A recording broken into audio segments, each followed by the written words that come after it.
Ouais, donc je crois que cette fois-ci, c'est bon. Voilà.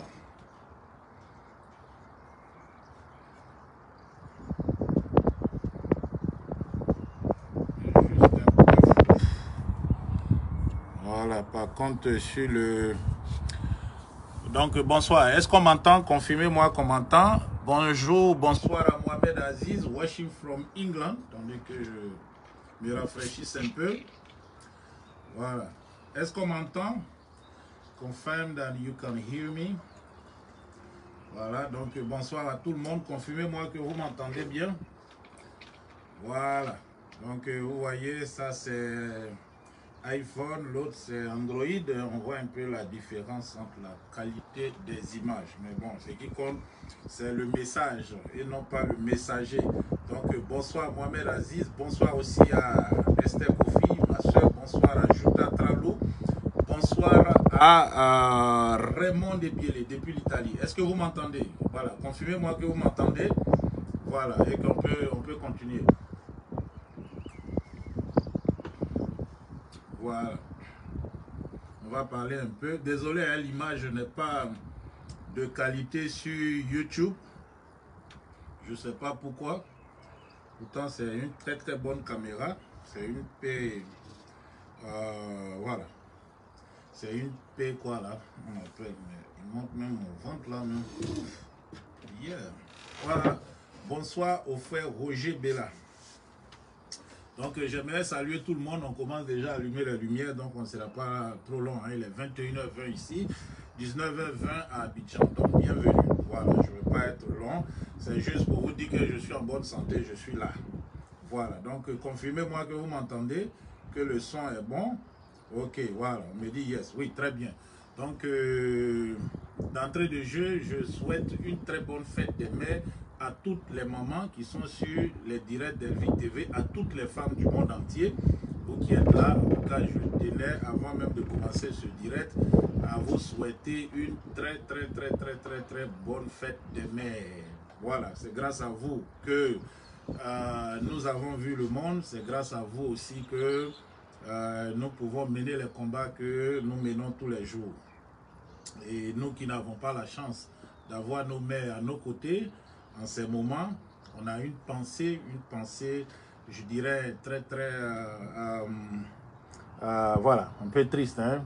Voilà, parce qu'on aimerait ou on aurait voulu voir notre pays avancer, qu'on ait réussi pour pouvoir donner l'amour, donner aussi, que dirais-je, voilà, tout ce qu'on peut donner à nos mères. Malheureusement, elles ne sont plus de ce monde, elles ne sont plus avec nous. C'est triste, hein, ça nous rend triste. Donc, des personnes, nos frères, nos soeurs qui ont leurs mamans qui sont là, on ne peut que les célébrer. Donc, on célèbre toutes les femmes du monde, toutes les femmes, et particulièrement de la Côte d'Ivoire, et puis de toute l'Afrique, parce que c'est toute l'Afrique qui se retrouve sur Elvic TV Résistance. Voilà, donc vraiment je suis désolé hein, pour la qualité des images sur YouTube, c'est pas vraiment ce que j'aurais voulu, hein. Mais sur Facebook on a de très belles images, hein. Un très bon vue, disons un très bon fond. Voilà, je voulais dire. Par contre, je sais pas. Bon, voilà, c'est le AI camera, mais je sais pas pourquoi. Mais c'est pour vous dire que, comme vous le voyez, je ne suis pas à la maison, je ne suis pas sur mon lieu de travail d'habitude. Nous serons là très bientôt, à partir de la semaine prochaine même déjà. On retourne sur les directs. Moi, je suis en vacances. Je suis sur la côte Méditerranée, comme vous pouvez le voir derrière moi. Voilà, je suis précisément dans la ville de Marbella, que beaucoup d'entre vous connaissent. C'est au sud de l'Espagne où je passe mes vacances annuelles. Donc je me repose, je serai de retour très bientôt, la semaine prochaine déjà, sur mon lieu de travail et nous allons continuer le combat qu'on a commencé. Donc il y a beaucoup de personnes qui m'ont écrit, qui m'ont laissé des messages. Et voilà, on s'inquiète pour toi. Est-ce que tu as eu maille à partir avec voilà, les pouvoirs dictatoriaux en Afrique? Je dis non, je suis en très bonne santé même. Et puis je me repose. Voilà, donc je serai de retour parmi vous très bientôt. Voilà, c'est pour vous dire que la santé elle est là. Donc je profite de l'occasion pour saluer à ma patronne, Madame Céline Delo Yassine, qui est membre du bureau politique du PDCI RDA, qui est aussi la déléguée générale du PDCI RDA de Paris-Seine-et-Marne, voilà, qui est ma patronne. Je suis membre de cette délégation du PDCI, et aussi en tant que chargé de communication là-bas, donc sa voix et ma voix aussi. Bon, je tenais à présenter ici mes condoléances et aussi les condoléances de toute la délégation générale du PDCI au président Henri Konan Bédié qui a perdu son frère. Vous voyez, c'est la période des funérailles. Donc, M. Ouattara apparemment devait se rendre à Daoukro, c'est ce que j'ai appris, je ne confirme pas. Donc, attendons un peu de voir. Il est revenu de la France.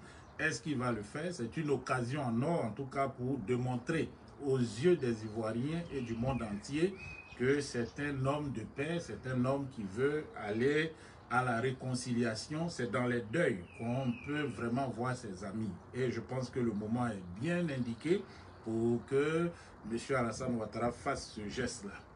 Autre ordre d'idée, hier j'ai parlé un peu, j'ai voulu faire, comme je suis en train de le faire, le direct sur Facebook et YouTube hier. Malheureusement, je n'ai pas pu le faire. Donc, je l'ai fait uniquement sur YouTube, donc sur Facebook. Voilà. Donc aujourd'hui, je parle aussi sur YouTube, même si la qualité des images sont à désirer, mais je tenais quand même à saluer toutes les personnes qui sont là.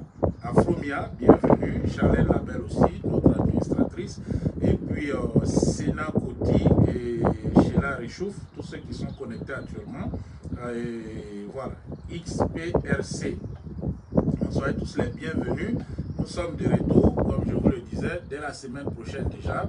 Nous allons nous retrouver pour analyser la situation de notre pays. Nous allons parler des choses qui affectent notre pays, mais aussi notre continent et pourquoi pas le monde entier. Voilà, donc c'est ça. On va être là la semaine prochaine. Désolé pour la qualité de l'image sur YouTube. Hein. Je vois ça devant moi ici. Voilà, donc avec vous, je regarde. C'est un peu, voilà, pour pouvoir voir. Bon, je vois que ce n'est pas trop de qualité, mais tout à l'heure, je vais mettre la vidéo de YouTube, de Facebook, filmée avec iPhone 13 Pro Max, qualité supérieure, comme on peut le voir. En tout cas, rien à signaler. Voilà, donc comme j'étais en train de le dire, on a parlé un peu des problèmes qui secouent, disons, le PDCI, mais ce n'est pas vraiment des problèmes, c'est ce qu'on appelle tempête dans un verre d'eau. Voilà, je dirais ici dans un verre de jus. Donc on va revenir là-dessus. Ce sont des choses qui arrivent dans des partis politiques. On a une jeunesse qui est un peu pressée, mais je pense que le moment n'est pas indiqué actuellement pour voilà, se plaindre, surtout sur les réseaux sociaux. Lorsqu'on est bien éduqué, on fait les choses tranquillement, dans le respect des règles de l'art. Donc soyons patients. Et on a aussi la situation au Mali qui, comme vous le savez, tentative de coup d'État, on nous dit là, bon, selon Christian Puy, qu'il y a des militaires qui ont été déployés dans la zone de Tengrela. On va aussi en parler. Donc j'aimerais quand même avoir vos avis sur ces sujets-là lorsqu'on va reprendre les directs, c'est-à-dire la semaine prochaine. Je serai chez moi à la maison, fini les vacances, retour au travail, retour à ce travail acharné pour la libération de notre pays. Et puis aussi pour mes frères de YouTube, voilà. Hier, vous n'étiez pas là. Bon, j'ai tenu à remercier le président Bédié et toutes les personnes qui ont contribué à ma nomination en tant que membre du bureau politique du PDCI RDA. Donc maintenant, c'est Isaac Kofi, membre du bureau politique du PDCI RDA. Et cet honneur m'a été fait par le président Henri Konan Bédié, que je tenais ici à remercier. Et aussi, vous savez qu'il est en deuil. Donc, comme je l'ai dit, je le redis encore, on lui présente nos condoléances les plus attristées. Nous sommes à ses côtés. Et jusqu'à ce que, bien sûr, il puisse sortir de ce deuil-là. Et on va être à ses côtés pour faire ce qu'il faut faire pour que ce pays aille à la paix, à la réconciliation, mais surtout que ce pays-là puisse se développer, que les fils et les filles de la Côte d'Ivoire n'aient plus à sortir, à fuir, et aller mourir dans le désert, parce que ce pays est trop riche. Donc, nous sommes engagés dans ce combat et il n'y a rien qui va nous je dirais, qui va nous empêcher de faire ce qu'on doit faire. Donc, je tenais, comme je l'ai dit tantôt, à remercier le président. Et puis, être membre du bureau politique d'un parti politique, c'est quand même des hautes fonctions. Ce sont des charges, c'est des responsabilités. Alors, ça peut influer sur mon langage dans les directs pour ne pas, par exemple, on ne va pas dire les choses, insulter les gens. Ça, déjà, c'est quelque chose que je n'aimais pas ici. Quand je fais mes directs, je n'insulte pas. On vient ici pour échanger des idées, pour aller de l'avant. On ne vient pas pour dénigrer, pour insulter. Lorsqu'on insulte, c'est qu'on est à court d'arguments. On n'a plus d'arguments. Alors, on se met à insulter. Ça ne va pas se passer ici. Autre chose, il y a des personnes qui m'ont appelé pour me dire, ben écoutez, vous êtes quelqu'un, vous disiez, vous êtes indépendant. Maintenant, vous êtes membre du bureau politique d'un parti politique, en l'occurrence du PDCI-RDA. Est-ce que vous n'allez pas être biaisé dans vos propos, vous n'allez pas être biaisé dans vos analyses? J'ai dit non. Quel que soit le parti politique, nous avons des convictions, nous avons aussi, je peux dire, voilà, on a des visions. Ok, on a des visions pour notre pays. Ça ne va pas changer. Ok, pourquoi ça ne va pas changer? Qu'est-ce que nous avons dit depuis le début? On a dit qu'on veut une Côte d'Ivoire où il y a la justice. Il y a des personnes qui sont en prison depuis maintenant plus de 10 ans. Plus de 10 ans, des personnes sont emprisonnées loin de leur famille. Certains même y sont décédés. Aujourd'hui, celui qui était considéré comme leur chef, il est en liberté. Alors pourquoi est-ce que ces personnes vont continuer en prison? Je prends un exemple très simple. Après la Deuxième Guerre mondiale, vous le savez, le maréchal Pétain avait été arrêté pour haute trahison parce qu'il a refusé de se battre. Il a préféré signer l'armistice avec l'Allemagne nazie et il a demandé à la France de collaborer. Donc il était un collaborateur.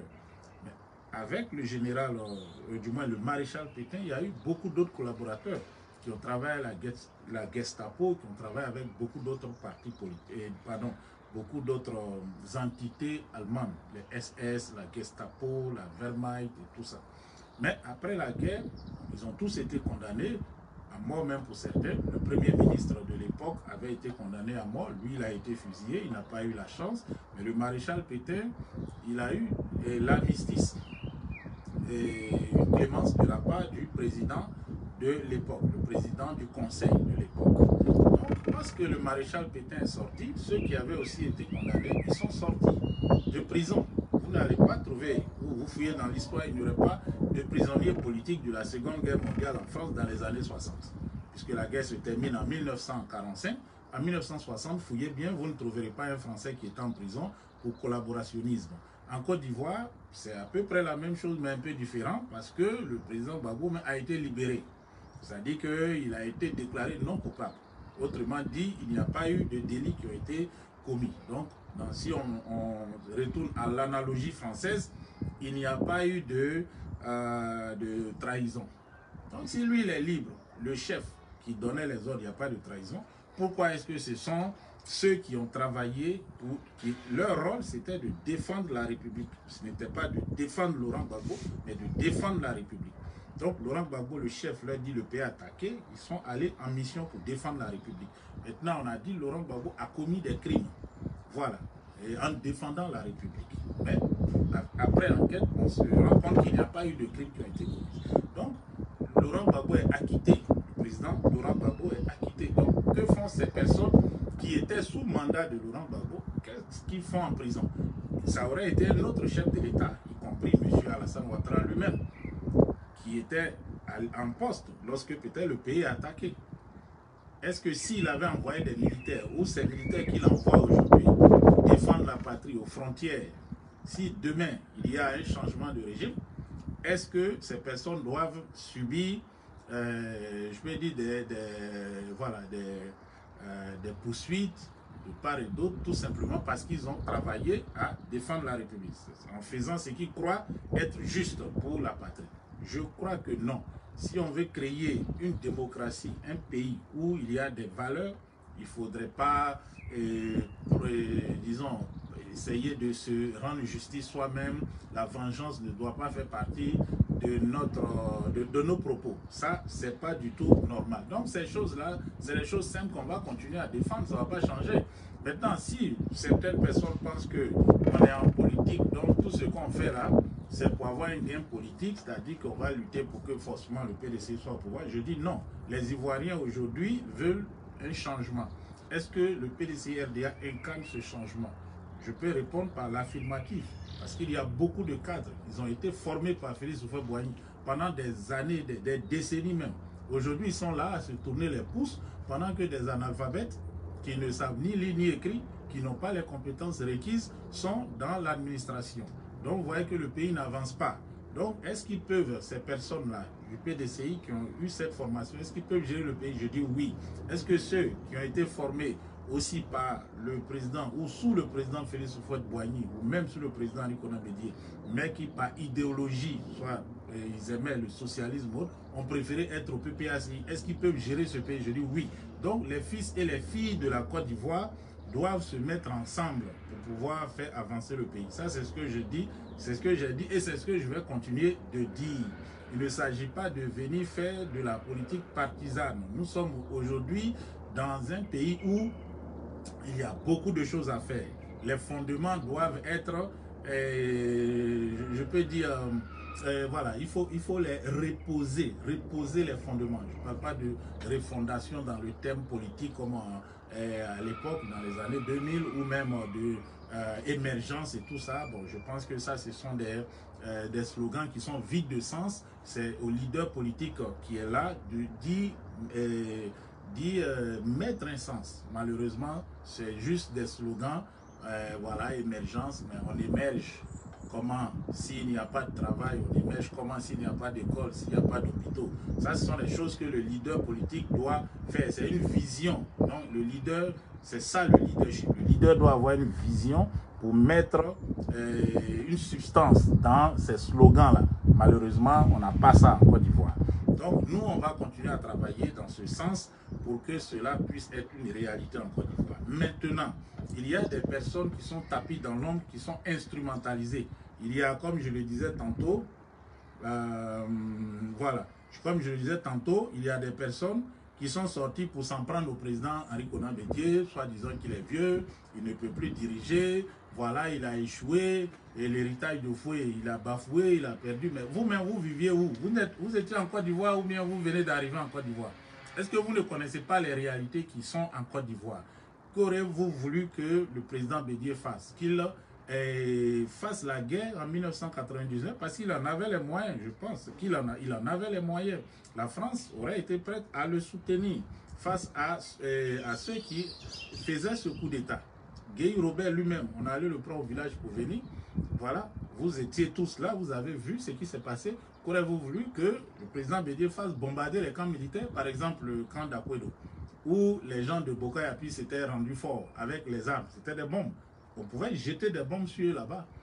Tant qu'ils n'avaient plus d'armes, ils ne pouvaient rien faire. On aurait pu, le président Bédié aurait pu le faire. Je pense qu'il y a d'autres leaders qui auraient pu le faire. Qui l'auraient fait, même pas pu, qui l'auraient fait. Lui, le président Henri Konan Bédié a refusé que le sang des Ivoiriens se verse. Je pense que c'est quelqu'un, on doit quand même lui reconnaître cela. Il n'a jamais versé le sang de quelqu'un. Est-ce que quelqu'un peut dire en Côte d'Ivoire que quand le président Bédié était au pouvoir ou était président de l'Assemblée, il a participé à un complot politique pour assassiner une personne? Non. Donc déjà ça, c'est les choses qui nous réconfortent parce que nous, on n'aime pas la violence. Est-ce qu'il a participé par exemple à l'emprisonnement illicite de quelqu'un pendant des décennies? Je dis non. Toutes les personnes qui ont été incarcérées sous son régime, c'était pour trouble à l'ordre public. Et après, ils ont été graciés. Beaucoup d'eux ont été graciés. Ils étaient même bien traités. Personne n'était en exil. Maintenant, si nous préférons quelqu'un qui vient pour faire la violence politique parce qu'il veut se maintenir coûte que coûte au pouvoir, je pense que ce n'est pas l'homme idéal. Mais cet homme-là, si aujourd'hui en Côte d'Ivoire, tous les leaders politiques sont des vats en guerre, mais on serait dans un pays avec des factions rebelles, des factions de guerre, telles qu'en Somalie. Donc vous voulez que la Côte d'Ivoire n'a qu'à devenir comme la Somalie? Je pense que ce n'est pas votre rêve. Parce que vous voulez que le pays soit paisible, tranquille, vous vivez bien, comme on est ici, là. Voilà. Il y a certains qui ont dit qu'ils vont faire Assini comme ça. Mais on attend. de voir, mais on ne veut pas que la Côte d'Ivoire soit comme la Somalie. Donc, le président Bédié, il n'a pas voulu faire la guerre, il est parti en France. Les gens ont dit, oh, il a fui, c'est un peureux, c'est un comme ça. Non, il a su, il est toujours travaillé dans les pas du président Félix Houphouët-Boigny pour qu'il y ait la paix. Parce qu'il aurait pu envoyer des mercenaires. Il avait des amis quand même dans la sous-région. On aurait pu dépêcher des contingents militaires qui venaient d'autres pays. Non, il ne l'a pas fait. Voilà. Voilà. Donc le frère Konan Kofi Medi Chirac lui avait demandé et il a refusé. Oui. Parce que la France était prête à déployer le 43e BIMA pour affronter les gens qui avaient pris les armes au camp d'Akwedo. Et parce que vous savez qu'il y avait des accords. Et c'est d'ailleurs Chirac qui a pesé de tout son poids pour que la Constitution soit respectée en 1993 à la mort du président Félix Houphouët-Boigny. Et ils étaient prêts à tout tant que le président Bédié, voilà, il allait faire la politique qu'il voulait. Mais il a refusé. Il a refusé qu'il y ait une guerre, qu'il y ait des morts. C'est pour ça qu'il a laissé le pouvoir. Quand Gueye a pris, depuis que Gueye Robert a pris le pouvoir en Côte d'Ivoire, c'est le chaos, c'est la désolation. Ce sont des morts et des morts, c'est la misère. C'est ça qui est en Côte d'Ivoire. Voici la réalité. Nous sommes arrivés en 2010 où on pensait qu'il y allait avoir une élection de sortie de crise définitive, puisque l'élection de 2010, qui était une élection de sortie de crise, a été encore bâclée. Ça s'est terminé dans la violence. Il y a eu des dizaines, on nous dit, hein, 3000 morts, mais en réalité c'est plus, c'est 30 000, c'est plus. Et les séquelles, on les vit encore aujourd'hui.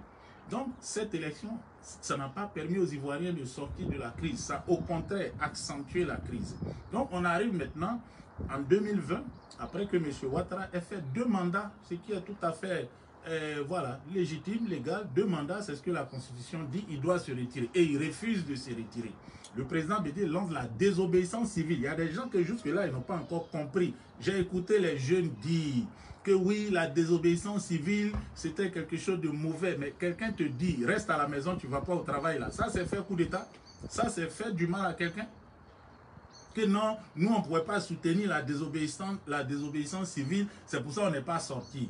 Non, mais quand tu entends des choses comme ça, tu sais que réellement, il faut des écoles même pas de sciences politiques, de formation politique en Côte d'Ivoire, parce que la jeunesse n'est pas formée politiquement. Voici le vrai problème. Ils veulent juste être à l'aise, vivre dans le luxe, et puis passer des bons moments, avoir des postes. Et ça, c'est très grave.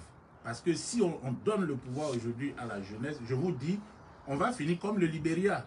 Bon, je ne vais pas aller de coq à l'âne. Je vais venir après sur le Libéria. Si le temps nous permet, la nuit n'est pas encore tombée. On va venir comme au Libéria. Parce qu'au Libéria, ça a été comme ça. Ça a été la même chose. Et c'est parce que il y a eu ce chaos-là. Il y avait des groupes ou des groupuscules, des petits, des sous-officiers, comme on dit en Côte d'Ivoire, des braqueurs. Des gens qui n'avaient même pas de niveau de CP. Ils sont allés assassiner le président, ils ont pris le pouvoir. Et les opposants qui étaient contents, on dit oui, ben c'est une bonne chose. Vraiment, on est fatigué de True Right Party. Maintenant, nous, on veut la liberté. Les gens du pays, c'est-à-dire les autochtones, contre les Congos, ils nous ont maltraités, ils ont fait cela. Entre eux, là, depuis assis, les jeunes de 28 ans, 27 ans, certains même n'avaient jamais eu dans leur vie 10 000, 20 000, ils étaient des soldats qui étaient dans la misère. Mais maintenant, ils avaient le pays avec les armes.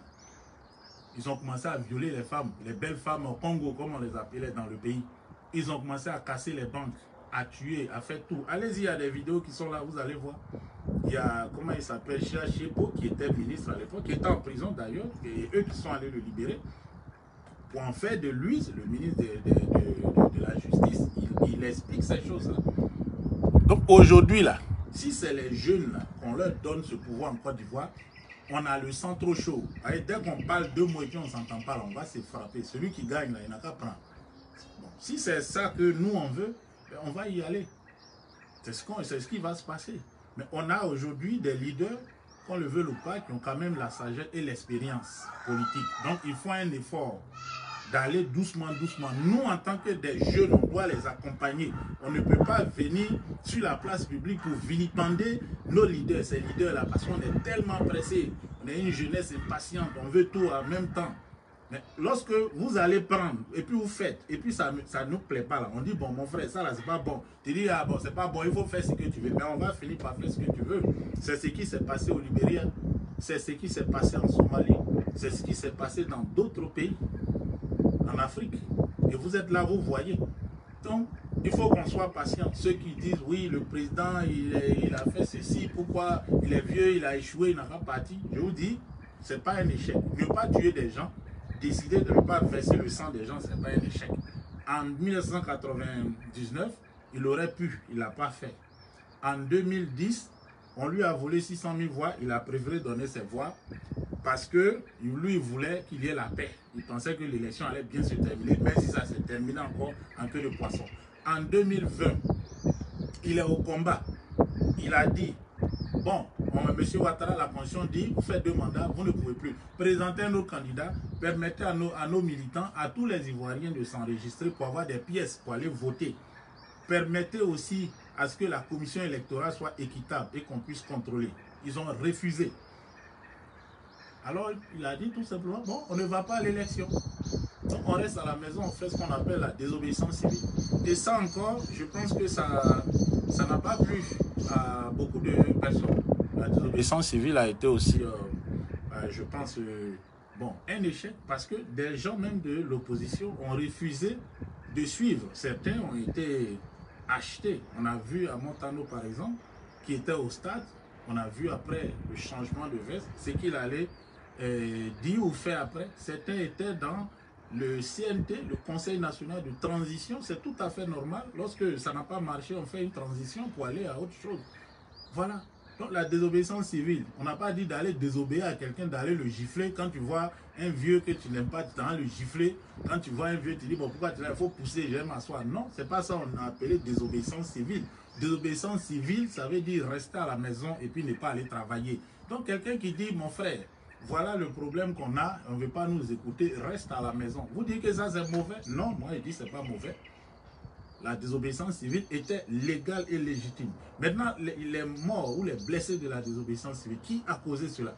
Est-ce que c'est les opposants eux-mêmes qui se sont battus entre eux, qui ont macheté leurs propres militants? Non. Ce sont des jeunes voyous, souvent manipulés, envoyés par le pouvoir en place. On a vu les microbes avec des machettes. C'est ça que vous devez dénoncer. Lorsque la justice est là, ils ne font rien. Par exemple, ceux qui ont tué Kofi Toussaint à Daoukro, où aujourd'hui on est en train de célébrer les funérailles du vieux Bédier Marcelin.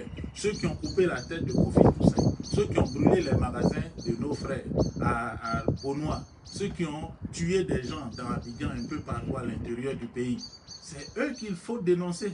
Ce n'est pas nous qui avons décidé, ou le président Bédier qui a dit non, restez à la maison, ce n'est pas lui qui a commis la faute. Donc vraiment la politique en Côte d'Ivoire, il faut être quelqu'un qui a une carapace pour comprendre, parce qu'on ne comprend pas réellement ce que certaines personnes veulent. Mais on sait qu'en réalité, ça, ce sont des bisbilles pour faire eux-mêmes leur propre promotion. Et ça ne va pas marcher. Donc je demande à tous et à toutes d'être patients et patientes. Nous sommes en train de travailler. Bon, on s'est retiré un peu pour observer. Voilà, parce que vous savez, c'est les vacances. Donc, les gens font les vacances. On a 2 mois encore. Après, ils vont aller en vacances. Après, on revient, on est en septembre. Tout ce qui va être fait, va être fait. On est sur plusieurs fronts. On est sur le front interne en Côte d'Ivoire. Mais il y a un front externe, c'est-à-dire les pays qui nous entourent, où les militaires ont pris leurs responsabilités pour chasser des dictateurs ou des gens qui étaient impopulaires. Et aujourd'hui, ils ont des bâtons dans les roues de la part de, par exemple, de la France, de la CEDEAO et de tout ça. Mais on voit qu'il y a des 2 poids 2 mesures. Il y a des pays qu'on attaque plus que d'autres, tels que le Burkina, ils sont tranquilles. Voilà, la France est vraiment implantée là-bas, donc il n'y a pas de dénonciation de, comment on appelle ça, de la CEDEAO. On a d'autres pays tels que bon, le Mali, qui vraiment il croule sous le poids de tous les jours. C'est une campagne, hein. Une campagne orchestrée. Voilà, on voit la presse, les RFI, France 24 et autres là. Ils n'hésitent pas. Et vous avez vu que dès que les jeunes ou une certaine jeunesse au PDC a commencé à s'attaquer au président Bédier, eux ils sont sortis, ils ont repris ça. Parce qu'ils sont contents. C'est-à-dire, au Mali, ils sont en train de dénigrer le gouvernement de transition. Mais dites-moi, qu'est-ce qu'ils ont fait de mal là-bas et que d'autres n'ont pas fait? Est-ce que les gens qui sont au pouvoir à Bamako sont en train de tuer les civils dans les rues? Est-ce qu'ils sont en train de dilapider l'argent, faire les fêtes sur les côtes d'Azur et autres? Non. Ils essaient de travailler pour que le pays soit libéré du terrorisme. ils veulent aussi que le pays ait une intégrité totale. C'est-à-dire que les groupes, par exemple les gens là, du MNLA, là, ils ne soient plus dans le pays. Donc ils négocient, ils sont obligés d'attaquer, on leur a fermé les comptes, mais avec leurs propres moyens, le peu qu'ils ont là, ils sont en train de se battre. Et ça là, c'est un problème. Donc ça c'est un front aussi. Pourquoi la France peut soutenir un dictateur qui a peut-être tué son père, Mahatma Déby au Tchad, qui enferme des opposants qui sont sortis juste pour dire, mon frère, il faut nous donner une date d'élection. Mais il demande aux Maliens de donner date d'élection. Il demande aux Guinéens de donner date d'élection. Ça ne vous dit rien là? Est-ce qu'ils ont parlé des opposants qu'on a arrêtés au Tchad, qui sont sortis, ça fait peut-être 2 semaines là. Ils sont allés chez eux, on les a bassement, on les a mis en prison. Est-ce que vous avez entendu une déclaration du Quai d'Orsay? Est-ce que vous avez entendu une déclaration de l'Élysée? Est-ce que vous avez entendu France 24 ou RFI qui est en train de faire des reportages dessus tous les jours? C'est TV5 qui en parle à 0 heure. Qui regarde la télévision à 0 heure? Dites-moi, vous regardez les journaux de 0 heure? On n'a qu'à se dire les vérités. Restons soudés, restons zen, restons concentrés. Nous, on a un objectif, on va l'atteindre. Quelle que soit l'étiquette politique, on doit se mettre ensemble. Parce que c'est notre maison commune. Si ça brûle, on n'aura plus de maison. On sera obligé d'aller chez les autres, comme des gens le font. Mais ce n'est pas tout le monde qui aura la chance d'arriver. Voilà, cette eau que vous voyez derrière moi, la Méditerranée, c'est le cimetière des Africains. Voilà, l'eau là, regardez ça, qui est là, c'est la Méditerranée. Où je suis ici, je prends du bon temps. Mais il y a des gens qui ont tenté peut-être depuis le Maroc, qui ont tenté peut-être depuis la Libye de traverser, aller en Italie, d'autres pour rentrer ici en Espagne. Ils meurent là, dans cette eau. Des milliers d'Africains sont morts dans cette eau pour vouloir venir en Europe. Or qu'on a tout là-bas chez nous. C'est pour ça qu'on se bat. Donc je demande à tout le monde, restez concentrés. Voilà, Isaac Kofi ne va pas changer son combat.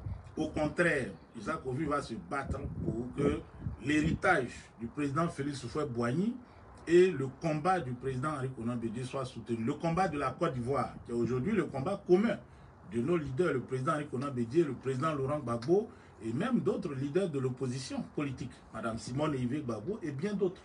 En tout cas, tant que tu dis la vérité, tu n'es pas un homme qui cherche tes intérêts, tu n'es pas vendu, nous, on est là, on va te soutenir. Donc, je vous donne rendez-vous la semaine qui vient. On se retrouve, on va continuer en tout cas à débattre des problèmes de notre continent. Donc, merci à toutes les personnes qui étaient connectées sur le direct. Voilà, et c'était ça, c'était moi Isaac Kofi, depuis Marbella en Espagne. Ciao, ciao, on se retrouve en studio la semaine prochaine. Bon, c'est déjà dans